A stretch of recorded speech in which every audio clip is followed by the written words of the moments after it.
Sometimes the person feels locked into their job because they have good insurance, group insurance through their employer, and they worry that if they were to change,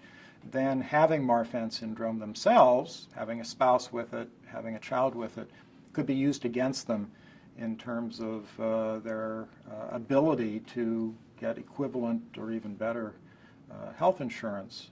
at their new place of employment. So that problem hasn't gone away and probably won't in the foreseeable future, even if healthcare reform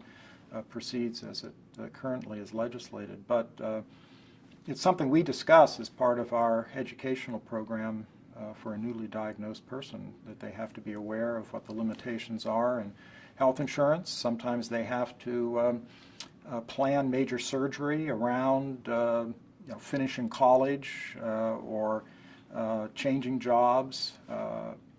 They may have to make decisions about life insurance even before they have a final diagnosis of Marfan syndrome,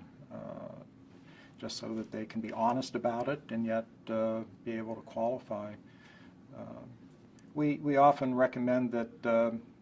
young people who are looking to get life insurance not obviously commit any fraud, but on the other hand, not apply for $1 million policy where they will obviously be scrutinized very carefully, but perhaps apply for multiple smaller policies where the scrutiny would be much less and Marfan syndrome wouldn't enter into it. I'm hopeful that people with Marfan syndrome won't face discrimination of any sort in the coming years.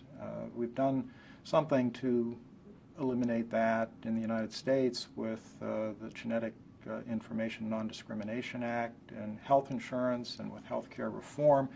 pre-existing conditions won't be nearly as punitive as they have been. But there still are unfair discrimination, to my mind, in disability insurance, long-term care insurance, life insurance, sometimes in occupation. And I'm hopeful that as we are able to transmit more information about the great prospects of life expectancy and quality of life in Marfan syndrome, that people won't have to suffer at the hands of any unfair discrimination.